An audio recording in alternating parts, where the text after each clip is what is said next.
Assalamualaikum warahmatullahi wabarakatuh. Selamat pagi anak-anakku semua. Bagaimana kabarnya? Sehat?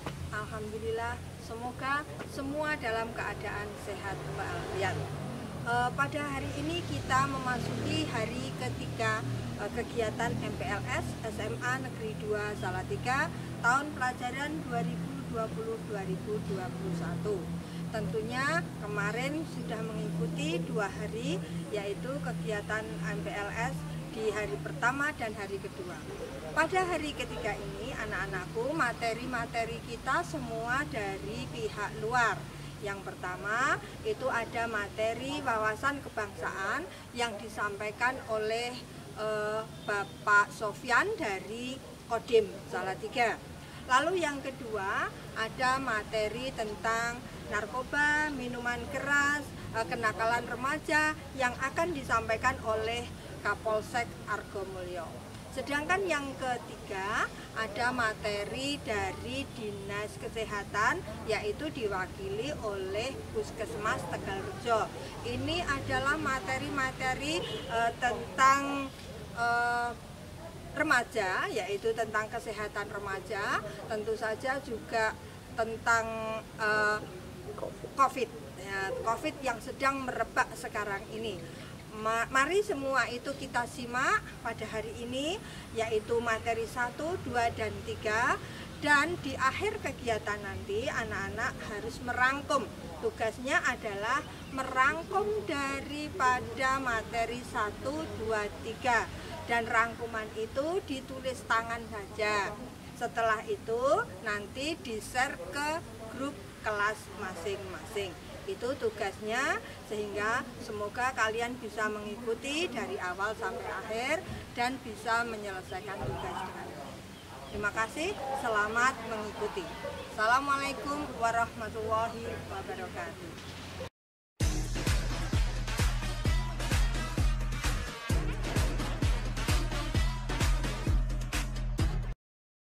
Assalamualaikum warahmatullahi wabarakatuh. Selamat pagi, salam sejahtera untuk kita semua. Yang saya hormati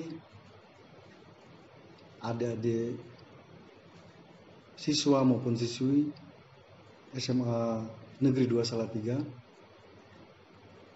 Yang saya hormati Bapak Ibu Wali Murid, dan yang saya hormati Bapak Ibu pendamping akademik SMA Negeri 2 Salatiga yang berbahagia. Pertama-tama mari kita panjatkan puji syukur kehadirat Allah Subhanahu wa taala, Tuhan Yang Maha Esa. Alhamdulillah, berkat rahmat dan hidayahnya pada pagi hari ini kita masih bisa berkumpul walaupun suasana mungkin berbeda, tidak seperti biasanya.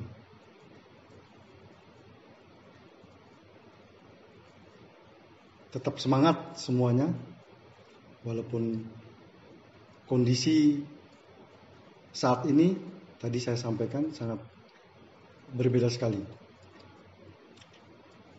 Baik adik-adik, sebelum saya menyampaikan materi yang ditugaskan atau diperintahkan saya dalam mengisi masa pengenalan lingkungan sekolah MPLS bagi peserta didik baru,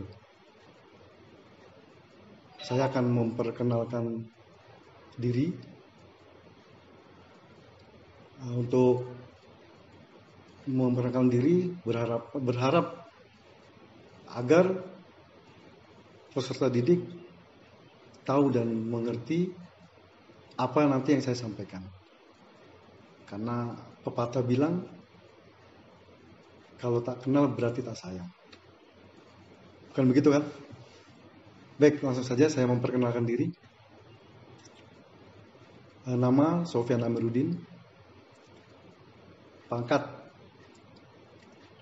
Kapten Infanteri untuk NRP 2196 0095220574. Untuk tempat tanggal lahir saya di Jakarta, tepatnya tanggal 19 Mei 1974. Untuk status saya K2.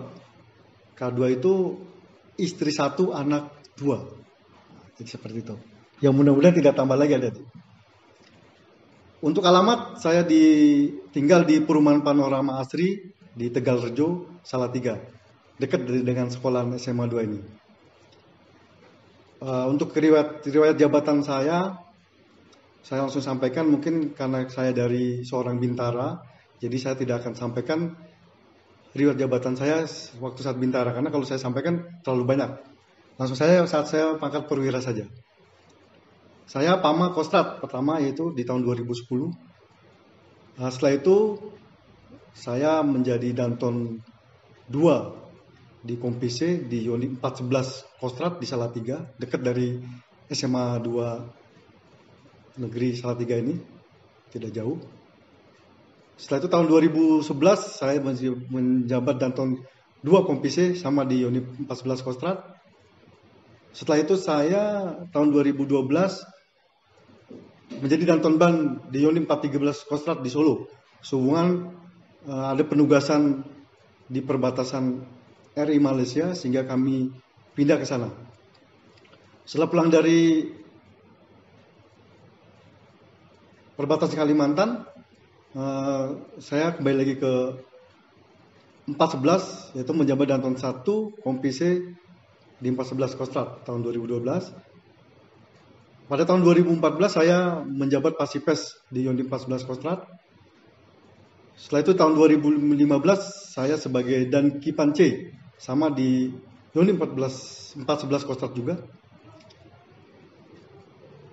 Di tahun 2016 sebagai Pasilok Denma di Brigip 62 Kostrat di Solo.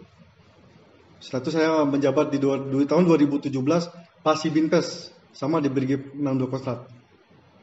Di tahun 2018 saya pindah ke Satuan Teritorial, tepatnya di Kendal, yaitu sebagai Pasop Kodim 0715 Kendal.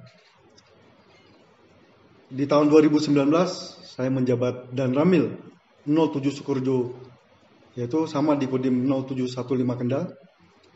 Di tahun yang sama 2019 saya menjabat PJS Danramil 09 Plantungan Kodim 0715 Kendal. Jadi di samping menjabat Danramil 07, saya juga sebagai PJS Danramil 09. Di tahun 2020 saya dipindahkan atau pindah dekat rumah, yaitu sebagai Pasiter Kodim 0714 Salatiga hingga saat ini. Jadi alhamdulillah saya bisa kembali lagi ke Salatiga karena rumah juga di Salatiga, sehingga ya suatu kebahagiaan tersendiri buat saya bisa pindah di Kodim 0714 Salatiga. Yang mudah-mudahan sampai selanjutnya saya di Kodim 0714 Salatiga. Untuk kepangkatan Letnan 2 tahun 2009, Letu 2013 dan Kapten 2017. Pendidikan umum S3, tapi S3-nya SD, SMP dan SMA. Tahun 1987 SMP tahun 1990 dan SMA tahun 1993. Untuk tanda jasa, SL kesetiaan 8 tahun, SL kesetiaan 16 tahun, dan SL kesetiaan 24 tahun, karena saya sudah 24 tahun. Dan SL Seroja, karena pernah tugas di tim-tim, dan SL Dharma Nusa, karena pernah bertugas di daerah perbatasan. Untuk penugasan operasi, saya pertama operasi tim-tim tahun 1998, setelah itu penugasan Pamtas RI tim-tim 2002, Pamtas RI Malaysia 2012, dan terakhir Pamtas RI Papua Nugini tahun 2015. Demikian adik-adik untuk perkenalan singkat saya. Ya, diharapkan ini sebagai motivasi adik-adik bahwa sebagai seorang aparat keamanan atau seorang TNI ataupun Polri, banyak penugasan. Nah, jadi ini sebagai motivasi, ya mudah-mudahan adik-adik bisa seperti saya mungkin menjadi TNI ataupun menjadi Polri, atau mungkin cita-cita yang lainnya. Baik, adik-adik, pada kesempatan pagi yang baik ini, mungkin sebelum saya menyampaikan materi tentang penguatan karakter bangsa di era digital dan tantangan kehidupan baru atau new normal, saya akan sampaikan memang untuk bencana yang kita hadapi sekarang, yaitu bencana tentang adanya virus corona atau COVID-19, ya sangat sekali berpengaruh. Semua lini sektor, bukan di pendidikan saja, tapi semuanya, ekonomi, kegiatan kita sehari-hari, dunia usaha dan sebagainya. Sampai ke dunia pendidikan pun yang kita rasakan juga sama. Sehingga kita membatasi semua hal yang membuat kita terpapar atau tertular. Ya, kita bersyukur walaupun itu sudah terjadi, tapi kita tidak boleh diam. Kita harus tetap bergerak dengan cara bagaimana sehingga kegiatan kita sehari-hari, baik itu dunia usaha, dunia pariwisata, maupun kita sendiri atau adik-adik sendiri, yaitu dunia pendidikan, harus tetap berjalan. Makanya kesempatan yang baik ini saya mendapat perintah untuk menyampaikan materi walaupun hanya lewat daring lah, seperti itu. Nah, jadi saya akan sampaikan tentang hal tersebut. Baik, adik-adik, saya lanjutkan.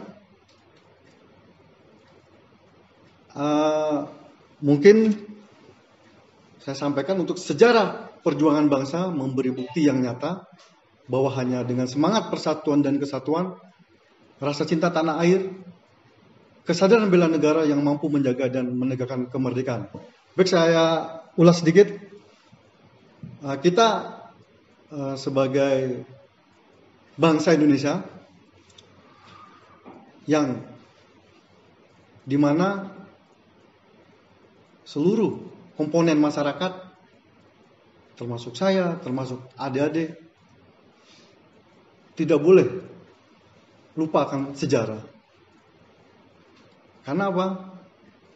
Dengan kita mengingat sejarah, sehingga kejadian-kejadian yang baik maupun buruk, sehingga kita bisa ingat, sehingga tidak akan terjadi lagi saat ini. Itulah pentingnya kita harus mengingatkan atau mengingat sejarah. Jangan kita lupakan sejarah.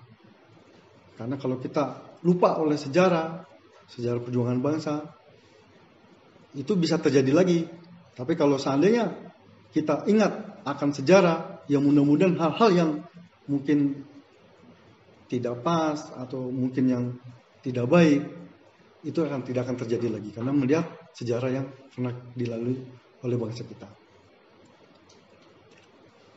Nah, ini akan saya sampaikan. Untuk yang pertama, rasa kebangsaan, paham kebangsaan, semangat kebangsaan. Baik, untuk rasa kebangsaan, yaitu kesadaran bermasyarakat, berbangsa dan bernegara yang timbul karena adanya kesamaan budaya, sejarah dan aspirasi perjuangan. Kalau di diri kita, ya kan, mungkin masyarakat Indonesia mempunyai rasa kebangsaan, ya mungkin tidak akan terjadi hal yang mungkin kita tidak inginkan.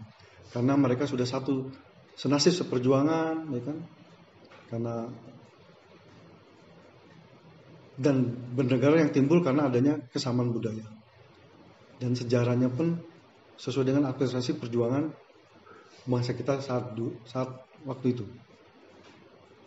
Setelah itu paham kebangsaan, yaitu berupa pemikiran rasional tentang hakikat dan cita-cita kehidupan, serta perjuangan menjadi ciri khas bangsa, yaitu dengan Budi Utomo tahun 1908, Sumpah Pemuda tahun 1998, yang menjadikan faktor utama dan mempersatukan perbedaan yang ada.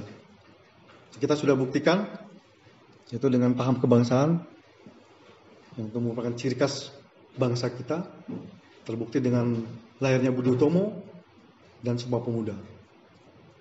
Yang selanjutnya yaitu semangat kebangsaan. Apa itu semangat kebangsaan? Yaitu menyatunya rasa kebangsaan dan paham kebangsaan Indonesia sehingga menimbulkan tekad sejati untuk membela dan rela berkorban bagi kepentingan bangsa dan negara yang kita kenal dengan nasionalisme. Saya akan sampaikan, apabila di diri kita ada di semua mempunyai semangat kebangsaan, apapun yang diperbuat, apapun yang ingin dilakukan, itu menimbulkan tekad yang semangat. Nah, sehingga bisa rela berkorban untuk kepentingan bangsa dan negara. Jiwa nasionalisme itu harus tertanam sejak dini, sehingga ke depannya apabila mungkin ada bangsa lain, bahkan orang-orang yang tidak bertanggung jawab yang ingin merongrong bangsa kita atau mengganggu kedaulatan bangsa kita, jiwa nasionalisme adik-adik pasti akan tergugah. Jadi tugas itu bukan hanya kepada kami, aparat keamanan atau dari kepolisian, tapi seluruh komponen masyarakat. Nah, ini saya sampaikan nilai-nilai karakter. Itu sangat penting. Yang pertama, semangat. Yang kedua, ulet, gigih, tangguh, dan pantang menyerah. Yang ketiga, tabah dan sabar. Yang keempat, jujur dan sportif. Yang kelima, semangat, kebersamaan, kekompakan, persatuan dan kesatuan. Yang keenam, tanpa pamrih. Yang ketujuh, kehormatan dan harga diri. Yang kedelapan, rela berkorban. Dan yang kesembilan, mengutamakan kepentingan bangsa dan negara. Inilah nilai-nilai karakter yang harus kita miliki. Kita kalau mempunyai 9 karakter ini atau nilai-nilai karakter ini di dalam diri kita, insya Allah Indonesia, bangsa Indonesia yang besar ini pasti akan cepat maju.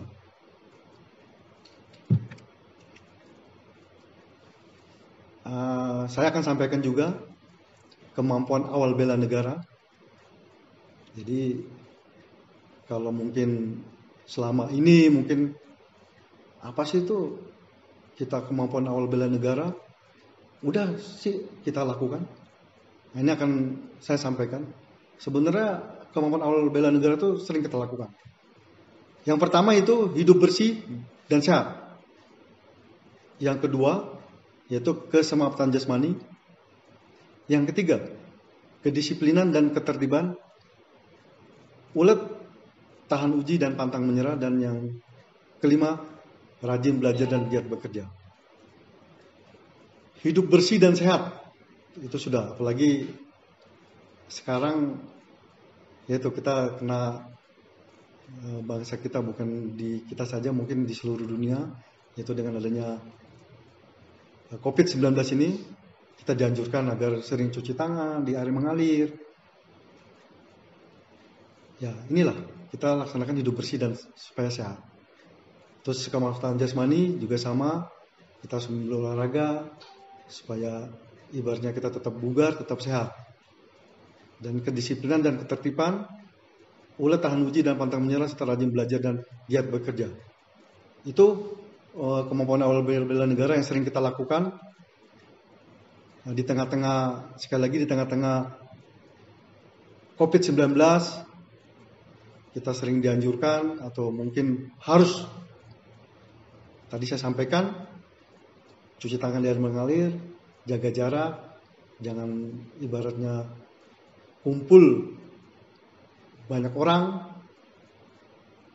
Nah, itu salah satunya dalam kemampuan awal bela negara yang sering kita lakukan. Nah, ini saya juga akan sampaikan masalah tindakan kita terhadap media sosial ini sangat penting sekali. Karena sekali lagi media sosial ini memang jendela dunia, ya kan. Apapun yang kita butuhkan, apapun yang kita ingin tahu, itu pasti ada semua di media sosial. Tinggal kita ketik saja, udah keluar semua itu, apa yang kita butuhkan. Jadi kita harus berpikir sebelum bertindak. Tadi saya sampaikan bahwa media sosial membawa wajah dunia, informasi tak terbendung. Itu sudah nyata kan seperti itu. Mungkin adik-adik rasakan semua. Yang penting adalah jangan mudah percaya atas berita yang dibaca sehingga ingin segera menyebarkannya. Cek kebenarannya. Jangan lakukan jika bersifat fitnah, menebar kebencian atau memecah belah. Jadilah penebar kedamaian. Nah, ini akan saya sampaikan juga.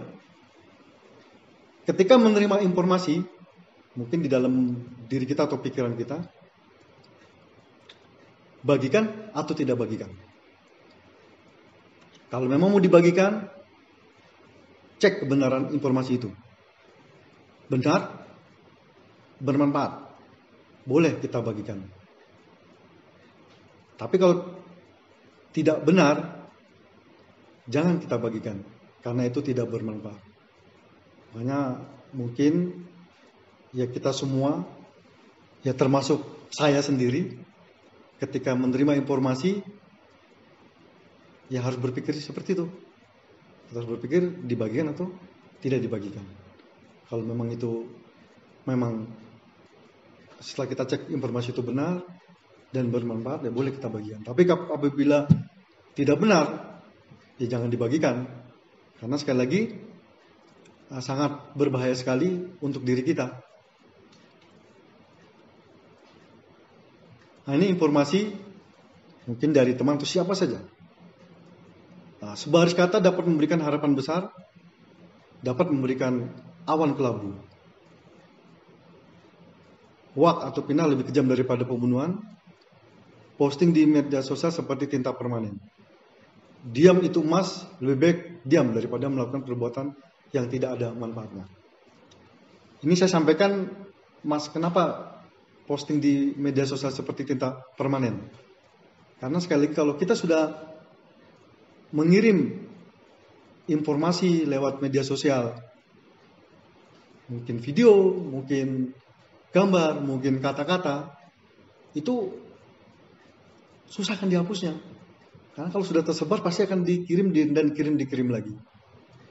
Memang saat kita kirim bisa dihapus oleh kita, tapi kalau yang sudah terkirim kan tidak bisa terhapus. Nah, sehingga itu dibilang sebagai tinta permanen. Makanya kembali lagi, bijaklah, atau kita harus bijak dalam menggunakan media sosial. Ini saya sampaikan, adik-adik, untuk partisipasi nyata siswa. Yang pertama, rajin belajar, tingkatkan kualitas diri adik-adik. Yang berikutnya, aktif dalam kegiatan OSIS, PMR maupun pramuka, ya, kegiatan-kegiatan sifatnya ekstrakurikuler. Mengikuti upacara bendera, mentaati peraturan sekolah dengan baik, hindari tawuran, hindari narkoba atau miras. Mengikuti pendidikan bela negara dalam pendidikan kewarganegaraan. Nah, kemarin memang kalau dari TNI itu ada semacam kegiatan penataran tentang bela negara. Kemarin juga kita laksanakan di Kodim, tapi yang kita laksanakan hanya perwakilan saja. Tapi yaitu tetap memperhatikan atau mengikuti protokol kesehatan. Jadi kemarin kita laksanakan walaupun hanya 1 hari. Nah, itu manfaatnya sangat besar sekali. Nah, kita bisa mengikuti pendidikan bela negara atau penataran bela negara. Yang terakhir, ciptakan kondisi damai dan keamanan di lingkungan kita masing-masing.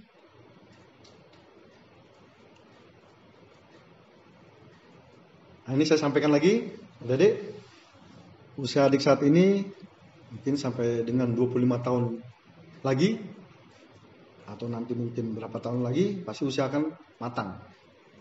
Adik-adik semua berusaha hampir sama.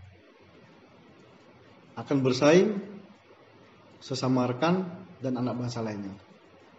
Anak ini sekarang ada di SMA, setelah SMA kuliah, setelah itu mungkin bekerja.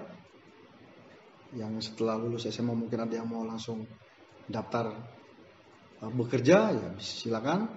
Nanti usia adik-adik akan sama semua, artinya hampir sama, bukan sama semua, hampir sama. Akan bersaing sesama rekan dan anak bangsa lainnya.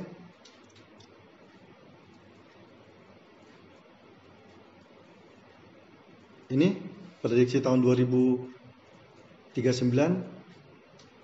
prediksi 11,6 miliar penduduk di dunia. 9,2 miliar atau jiwa itu di daerah non-Katulistiwa. 2,4 miliar jiwa di daerah Katulistiwa. Nah, semuanya akan mencari pangan, air, dan energi di daerah Katulistiwa. Itu sudah pasti. Nah, ini energi itu makin lama makin habis. Sedangkan penduduk makin lama makin bertambah. Pada tahun 2034 apakah Anda bisa hidup layak atau adik atau kita semua? Ya kita berpikir bersama-sama. Tadi saya sampaikan di awal bahwa di daerah artinya energi itu makin lama makin habis, penduduk makin lama makin bertambah.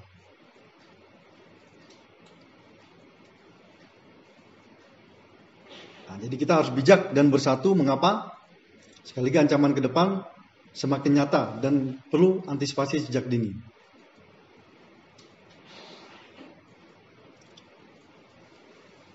Perlu mewujudkan kesamaan persepsi tentang ancaman dan solusi oleh semua komponen masyarakat.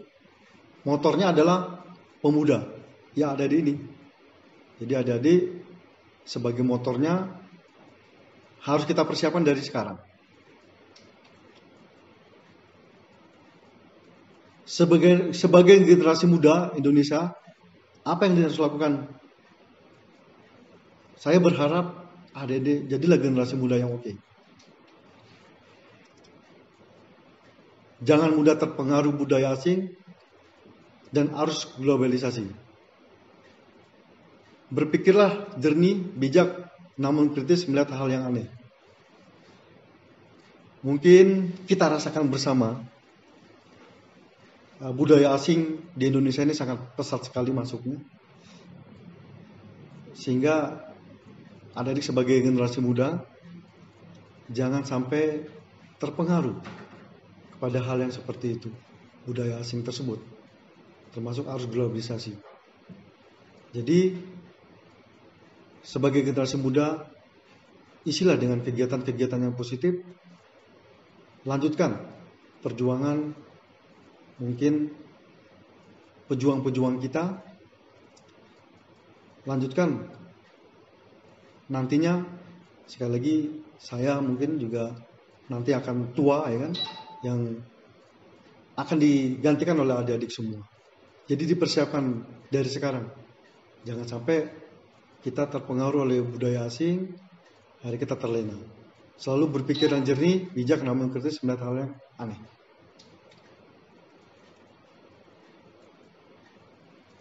Rela mimpi adik-adik, ajaklah teman-teman adik-adik meraih mimpi bersama-sama.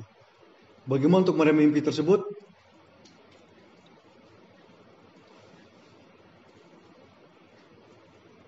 Yang tentu harus berdoa yang baik.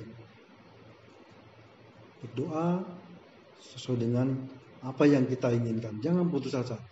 Jangan sampai mungkin doa kita belum dikabulkan, terus kita sudah tidak mau berdoa lagi. Jangan sampai seperti itu. Berdoa terus yang baik. Setelah itu apa? Yang kedua, mimpi, cita-cita. Kita harus punya mimpi, adik-adik. Mimpi setinggi-tingginya. Walaupun setinggi langit kan seperti itu. Karena kalau kita sudah punya cita-cita, dengan semua berawal dari mimpi. Insya Allah saja, apa yang diinginkan pasti akan tercapai. Mimpi dulu, nggak apa-apa. Mimpi aja tidak berani kok. Nah, itu. Saya pun seperti itu, sama. Jadi saya mau cita-cita apa, berawal dari mimpi dulu. Kita mimpi dulu, baru itu nanti kita berusaha dan sebagainya, insya Allah pasti akan tercapai. Yang kedua, fokus sama target kita, apa yang kita inginkan.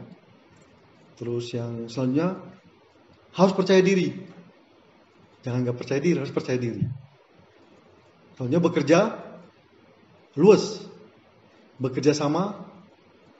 Yang terpenting tetap belajar, lakukan dengan hati. Kalau hati kita baik, wah, insya Allah saja. Yang tadi saya sampaikan, pasti apa yang kita inginkan akan terkabul. Nah, ini saya akan menyampaikan juga tentang bencana COVID-19 ini dari Pak Presiden kita, Pak Jokowi, yaitu berdamai dengan COVID, bukan menyerah. Tidak menyerah, tapi menyesuaikan diri dengan mengedepankan protokol kesehatan yang ketat dilaksanakan. Ini bukan dilema. Kehidupan kita sudah pasti berubah untuk mengatasi risiko wabah. Itu keniscayaan kita kembalikan produktivitas kita dengan optimisme. Karena kita juga tetap menerapkan berbagai mekanisme pencegahan. Itu dari Pak Presiden Jokowi. Nah, ini juga saya sampaikan. Ya mungkin adik-adik juga sudah tahu semua tentang social distancing. Mungkin tidak salahnya saya akan sampaikan. Yang pertama, jauhi kerumunan, kerja, belajar, dan ibadah di rumah, meminimalisir bersentuhan dan berdekatan dengan orang lain. Selanjutnya, usahakan berjemur di matahari, berjemur matahari di teras rumah. Pastikan sirkulasi udara baik sehingga tidak dari ruangan lembab. Tunda kegiatan massal, ya seperti mungkin sekarang ini, kita belajar di rumah kan seperti itu. Nah, apa yang harus dilakukan di rumah? Selalu gunakan masker. Ganti setiap hari dan langsung buang apabila itu mungkin masker yang dari kesehatan. Apabila kalau masker yang kain, ya silakan dicuci, bisa digunakan kembali. Kemudian cuci tangan yang benar, konsumsi makanan yang bergizi, istirahat yang cukup. Itu upayakan ruang terpisah dengan anggota keluarga yang lain dengan menjaga jarak dengan orang yang minimal 1 meter. Nah, itu jadi sekali lagi, walaupun kita di tengah bencana COVID-19, sekali lagi kita tetap harus berbuat, kita harus bergerak. Jangan sampai gara-gara COVID-19 terus kita tidak mau berusaha. Tadi himbauan dari pemerintah, ya tetap kita laksanakan. Itu mungkin yang bisa saya sampaikan. Mudah-mudahan apa yang saya sampaikan bisa bermanfaat bagi adik-adik semua. Saya mengucapkan terima kasih. Semoga walaupun mungkin situasi tidak seperti biasa, ya materi yang saya sampaikan bisa diterima oleh adik-adik semua. Saya juga mengucapkan terima kasih kepada Kepala Sekolah SMA Negeri 2 Salatiga yang telah memberikan kepercayaan kepada kami dari Kodim 0714 Salatiga yang memberikan materi di masa pengenalan lingkungan sekolah peserta didik baru SMA Negeri 2 Salatiga ini. Kesan saya selama memberikan materi ya sangat berkesan sekali.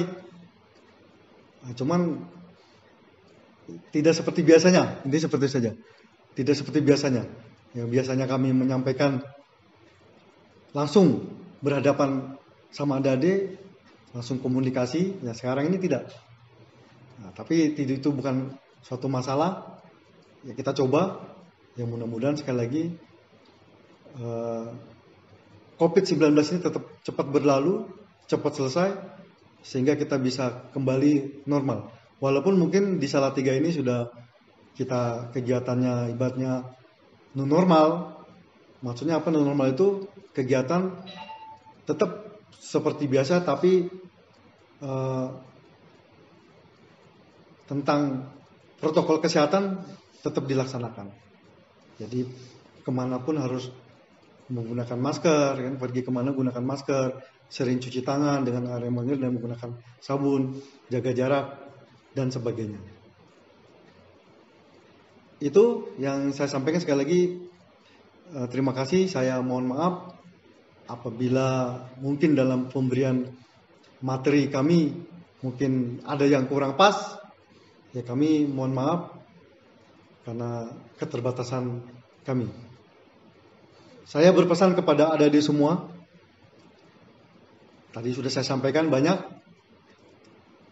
Apabila mungkin ingin menjadi seperti saya, menjadi seorang TNI, menjadi seorang Polri, atau mungkin cita-cita yang lainnya,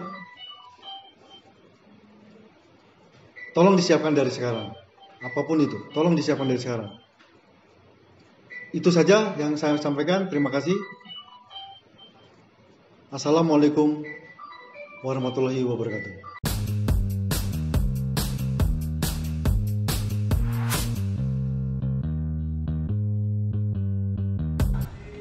Assalamualaikum warahmatullahi wabarakatuh.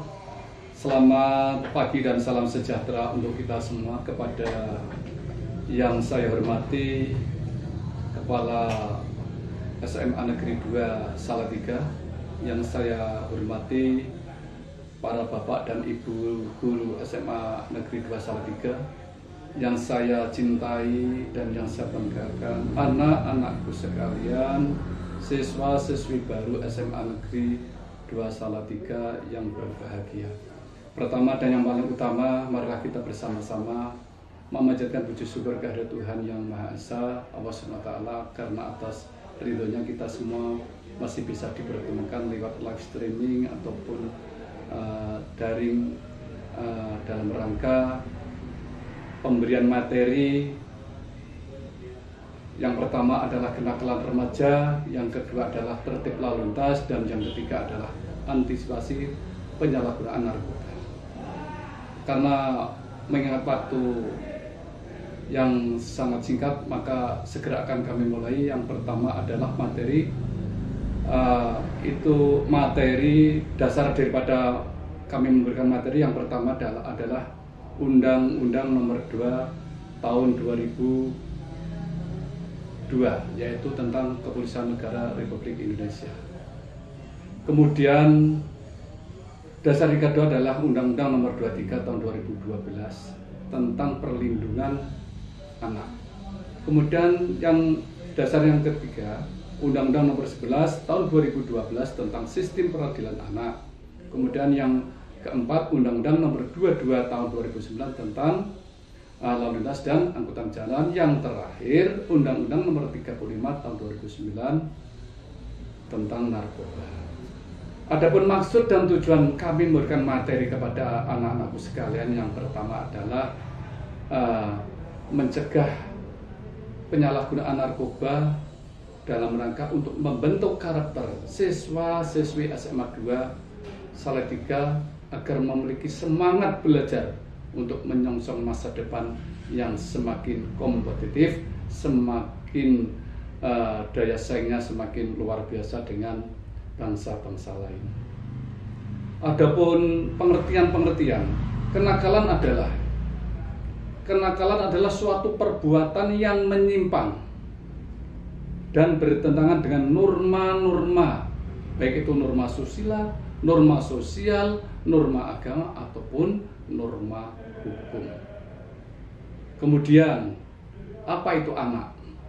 Anak sesuai dengan Undang-Undang Nomor 23 Tahun 2012 tentang perlindungan anak, yaitu seseorang yang belum berusia 18 tahun termasuk yang masih dalam kandungan, itu anak. Kemudian menginjak ke remaja. Remaja itu siapa dan remaja itu kayak apa? Remaja adalah suatu periode transisi usia umumnya 13 tahun sampai 18 tahun dengan ditunjukkan dengan adanya perubahan karakter, perubahan seksual, perubahan fisik, perubahan cara berpikir semakin logis, abstrak, dan analitik. Perubahan fisik contohnya, kalau laki-laki sudah keluar ini apa? Mani ini ya. Kemudian mulai tumbuh rambut dalam kaki, tangan, mulai tumbuh kumis dan sebagainya. Kemudian kalau cewek sudah mulai dadanya sudah mulai agak membusung dan sebagainya, sudah haid dan sebagainya, itu remaja. Kemudian ruang lingkup dari kenakalan remaja, yaitu yang pertama adalah tawuran antar pelajar. Kemudian yang kedua, bolos sekolah. Yang ketiga, menyontek saat ulangan. Kemudian yang keempat, merusak fasilitas sekolah. Dan yang keempat adalah mencuri uang atau barang kepada temannya.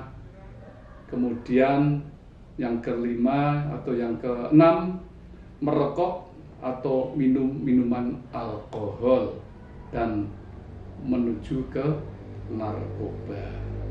Karena apa? Yang namanya rokok atau merokok adalah jembatan menuju narkoba. Maka saya menghimbau dengan sangat kepada adik-adik, hindarilah merokok. Di samping pemborosan, merusak kesehatan, juga akan menyebabkan atau sebagai jembatan menuju narkoba. Kami lanjutkan.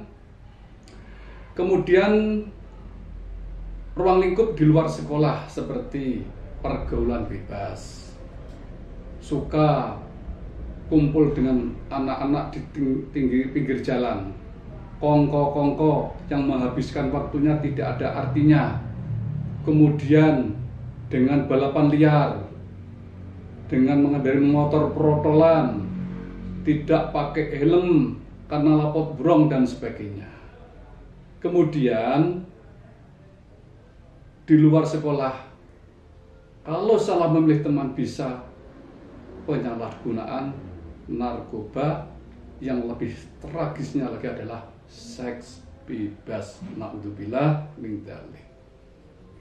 Kemudian dalam keluarga, biasanya anak yang cenderung kenakalan remaja itu berani dengan orang tua, suka berontak. Kalau dinasihat orang tua itu suka berontak meninggalkan rumah, kemudian tidak punya sopan santun terhadap orang tua, suka berbohong, suka mencuri atau menghadirkan barang yang ada di rumah. Itulah sisi negatif dari kenakalan remaja, banyak sekali. Kemudian faktor kenakalan remaja, ada beberapa faktor. Yang pertama, salah dalam memilih teman bergaul. Maka adik-adikku, anak-anakku sekalian, pilihlah teman yang betul-betul bisa mendorong semangat belajar adik-adik, ya, punya misi dan visi masa depan, punya cita-cita yang jelas untuk masa depan. Kemudian faktor kenakalan remaja yang kedua, keluarga yang tidak harmonis atau berkembang. Kemudian yang ketiga, pengaruh kemajuan teknologi. Nah, ini yang baru zamannya ini. Kenakalan remaja karena pengaruh dari kemajuan teknologi, khususnya yang memiliki HP yang Android. HP Android itu ibarat pedang bermata dua, mau digunakan untuk ilmu pengetahuan bisa, kejahatan bisa, untuk pelanggaran susila bisa. Terserah adik-adik, pandai-pandailah, cerdas-cerdaslah memilih pilihan yang telah disediakan dalam HP Android tersebut.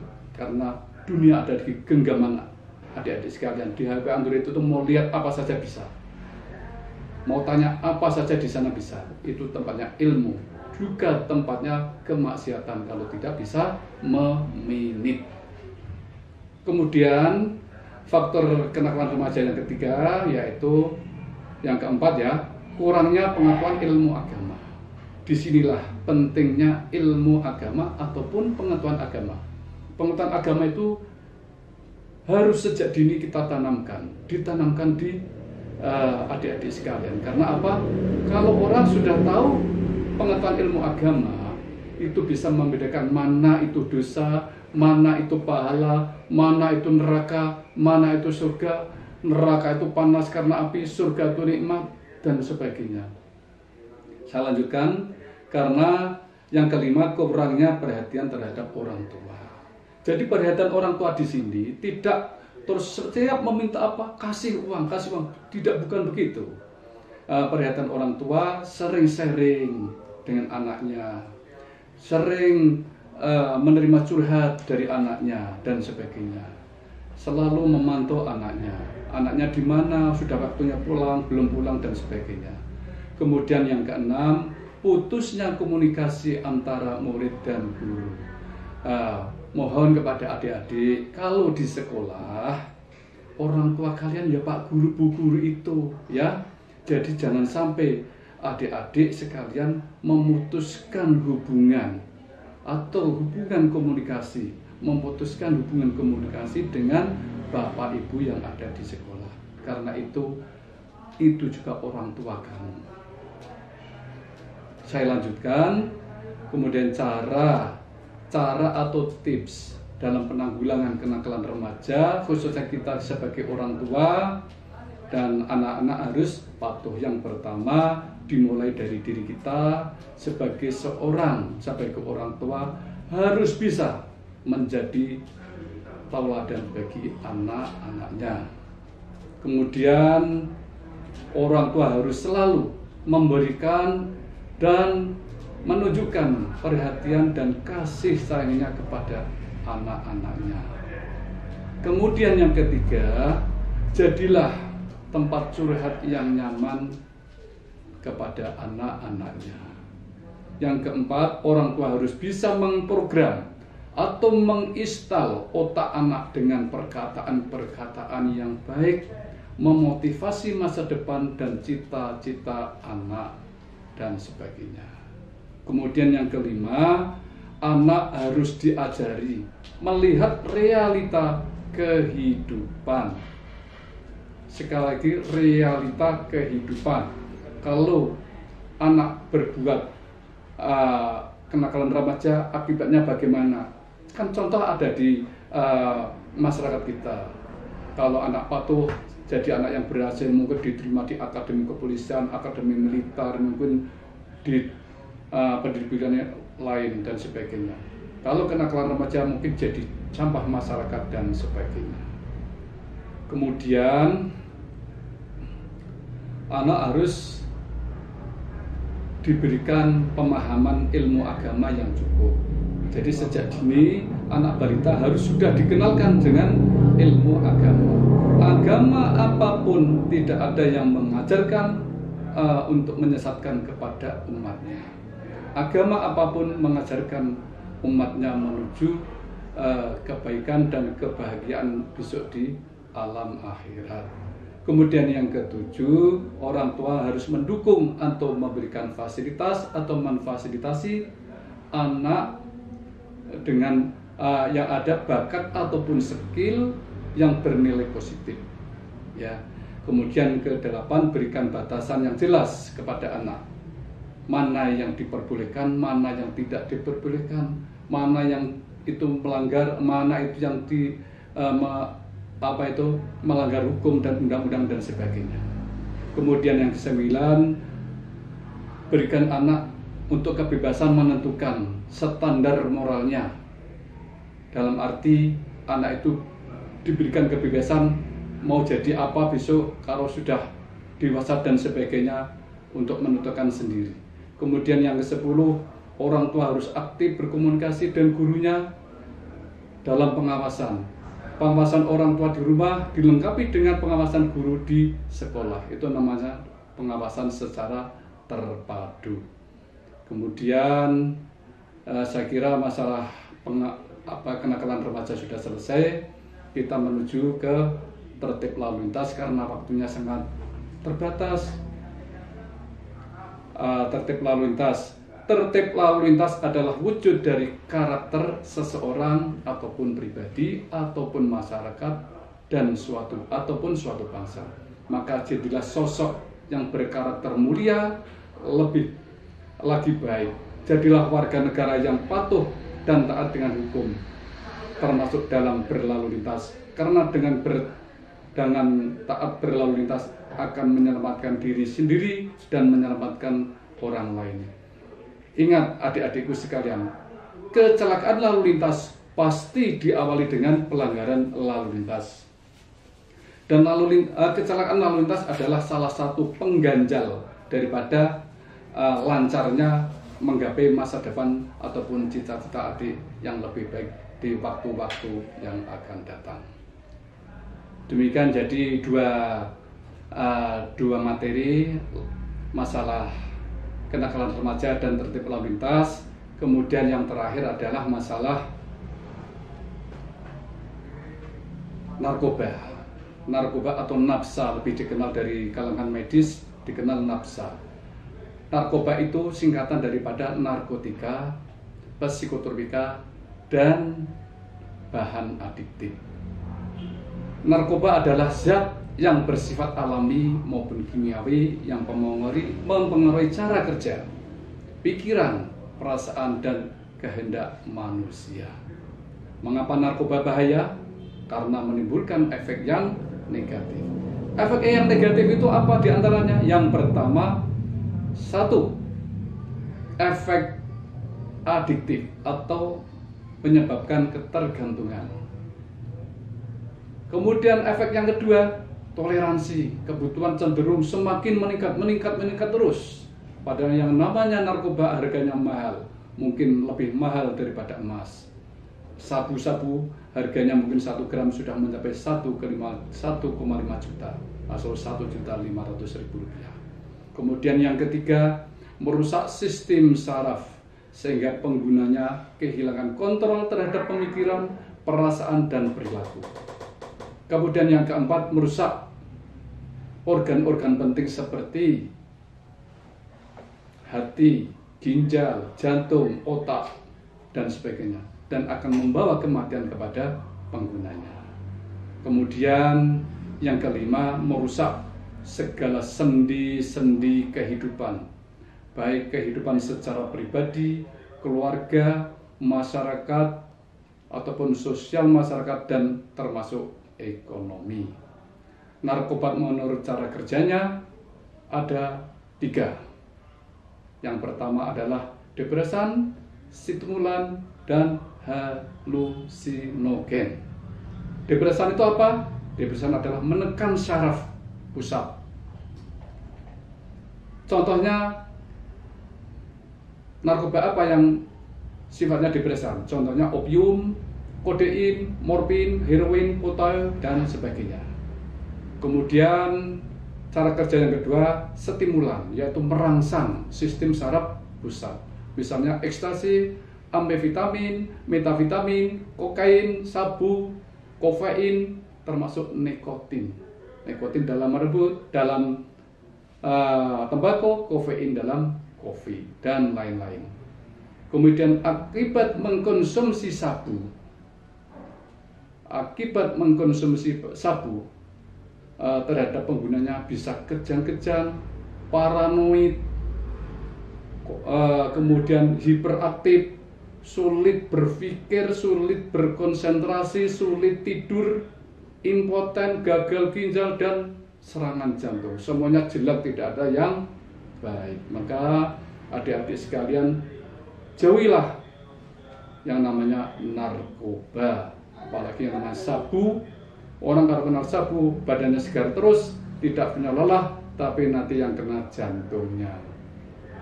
Kemudian akibat buruk dari putaus hampir sama, tubuh gemetar, muntah-muntah, tulang ngilu, kejang, kehilangan nafsu makan, kram perut, gelimpangan, mata berair, hidung berlendir, dan gangguan liver. Kemudian halusinogen, yaitu bayang-bayang pada otak. Jadi halusinogen itu sama dengan halusinasi, misalnya ganja, marijuana, LSD, magic mushroom, ekstasi, PCD, dan lain-lain. Saya kira adik-adik nggak perlu tahu mendalami masalah itu. Akibatnya pupil mata mengecil, seperti orang mau meninggal dunia tuh pupilnya mengecil, suhu badan rendah, detak jantung cepat, mabuk dan mual, terasa melayang-layang tanpa berat badan, hilang perhatian pada lingkungan. Kemudian zat adiktif. Zat adiktif itu mungkin adik-adik dan kita semua sering menggunakan, seperti ya, zat adiktif itu zat yang menimbulkan ketergantungan, seperti alkohol, merokok, kopi, obat-obatan daftar G yang dijual di warung-warung kecil itu.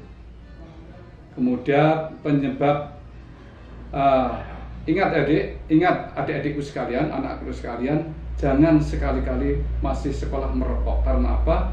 Merokok bisa sebagai jembatan menuju orang ke penyalahgunaan narkoba. Kemudian penyebab penyalahgunaan narkoba, yang pertama pelarian dari masalah. Kalau ada masalah, jangan langsung lari ke narkoba. Kita curhat kalau di sekolah kepada guru BK, jangan segan-segan ya. Jangan sia-siakan, curhat kepada guru BK. Kalau di rumah, curhat kepada bapak dan ibu. Kemudian kedua, desakan ajakan dari teman sebaya. Kalau ada ajakan dari teman sebaya, bilang no atau tidak. Kalau tidak mampu mengatakan bilang tidak, tinggalkan tempat tersebut. Kemudian keinginan untuk mengikuti tren atau gaya hidup. Gaya hidup tren yang keliru itu malah justru katrok. Tren gaya hidup yang sekarang adalah tren gaya hidup yang kompetitif untuk mencari nilai yang setinggi-tingginya, prestasi yang sebaik-baiknya di sekolah ataupun di luar sekolah. Kemudian coba-coba, jangan sekali-kali adik-adik coba-coba yang namanya narkoba, karena sekali mencoba adik akan tercengkram, ibarat tercengkram oleh lilitan gurita raksasa yang sulit dilepaskan. Sekali lagi, jangan sekali coba-coba. Kemudian yang kelima, sekedar mau bersenang-senang, apalagi hanya sekedar mau bersenang-senang. Kemudian latar yang terakhir, keenam, latar belakang keluarga, mungkin keluarga broken home dan sebagainya. Cara menghindari. Kemudian yang terakhir mungkin cara menghindari narkoba. Yang pertama, membangun rasa percaya diri. Percaya diri saja bahwa adik ada punya potensi. Kemudian populer terus. Yang kedua, populer terus hobi dan bakat. Misalkan olahraga, musik, melukis, masak, menjahit dan sebagainya. Kemudian yang ketiga, jauhilah pergaulan dengan teman suka kongko-kongko yang menghabiskan waktunya yang tidak bermanfaat. Kemudian yang keempat, kalau punya masalah segera pergi ke guru BK tadi yang sudah saya sebutkan. Kemudian yang kelima, jangan mudah percaya ajakan orang yang tidak dikenal. Kemudian yang keenam, jika tidak mampu menolak dengan kata-kata, tinggalkanlah tempat tersebut. Ingat sekali lagi, adik kena jeratan narkoba sulit untuk melepaskan. Tadi yang sudah saya sebutkan di depan, ibarat terkena lilitan gurita raksasa. Kemudian yang terakhir, yang ketujuh, perdalamlah ilmu agama. Yang paling terakhir yaitu terminal akhir bagi pecandu narkoba adalah ada 3. Ingat-ingat, yang pertama adalah penjara. Karena apa? Karena berurusan dengan hukum, berurusan dengan polisi, karena akan dijerat dengan Undang-Undang Nomor 35 Tahun 2009 dengan ancaman pidana dan denda secara variatif. Ada penjara 1 tahun, 4 tahun, 20 tahun, seumur hidup, dan bahkan hukuman mati. Kemudian terminal yang kedua adalah rumah sakit. Karena apa rumah sakit? Karena sarafnya kena, organ-organ penting dalam tubuh juga kena. Hidupnya sudah tidak normal lagi, sistem imunisasi juga sudah tidak ada lagi, sudah lemah, maka segala penyakit akan mudah terjangkit. Yang terakhir adalah kuburan. Karena kuburan, karena penyakit komplikasi sulit disembuhkan, akhirnya membawa kematian. Dan dalam kubur akan dimintai pertanggungjawaban oleh Tuhan Yang Maha Esa, Allah Subhanahu wa Ta'ala. Mati bukan menyelesaikan masalah, masih ada masalah dengan Tuhan kalian masing-masing.